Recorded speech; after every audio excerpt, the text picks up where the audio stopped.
Hello, everyone. Welcome once again.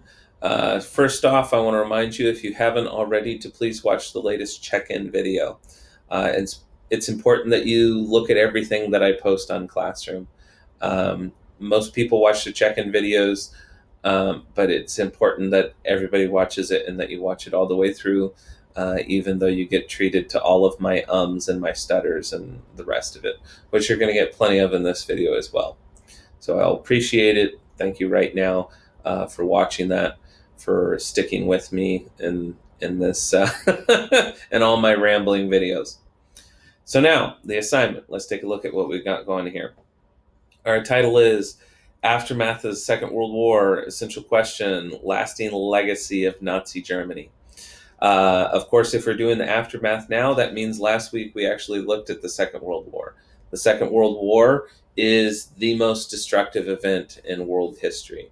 It destroys countless buildings, countless machinery, the economies of multiple different countries, and of course, the thing that you can't really rebuild. You can rebuild all the rest of that, but you can't rebuild the lives that are lost in the World War. And that's part of why it is the most destructive, a large part of why it's the most destructive event in world history. And a large contributing factor to that destruction is the Holocaust, which you talk to most people and that's what they're going to say is the lasting legacy of Nazi Germany, the Holocaust. That's what most everybody, it's a historical event that most everybody is familiar with because it's so heavily emphasized in school. So I'm expecting that you have a little bit of background knowledge based on this. So if we take a look at part one, that's where we start. What's your background knowledge?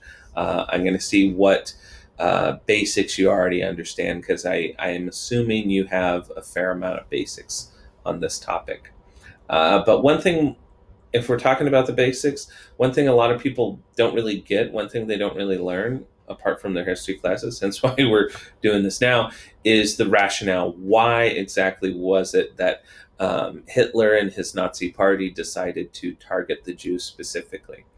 And so that's what those three paragraphs are going to walk you through, is his rationale, the Nazi party's rationale.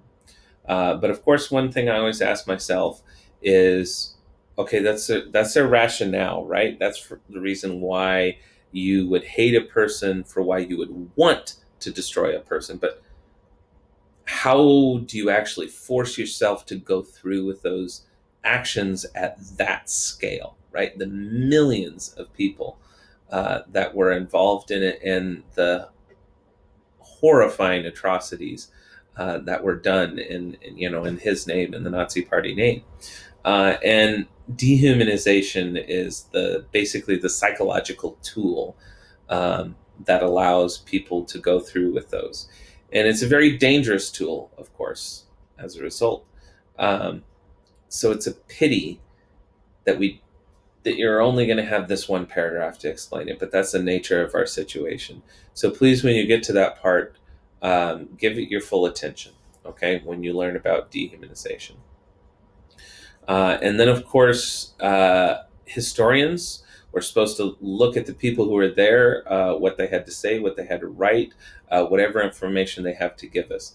And we're now in a period of time where we have modern day videos from those people, okay? And that's what this video is. I'm going to make a quick check for time. Okie dokie. So this video is going to walk you through his reflections in a very unique way. I love how they decided to put out that video using kids as an interviewing technique. Lastly, the chat page, you got to do it, okay? This is a little bit different tact on it because we had a rocky start. Not many people wanted to get involved with it, but we're going to have a strong finish using that application. So please just post your information there and we'll build on that. Now parts 2 and 3, actually parts 2 and 3 I'm going to put in a different video because I'm running out of time.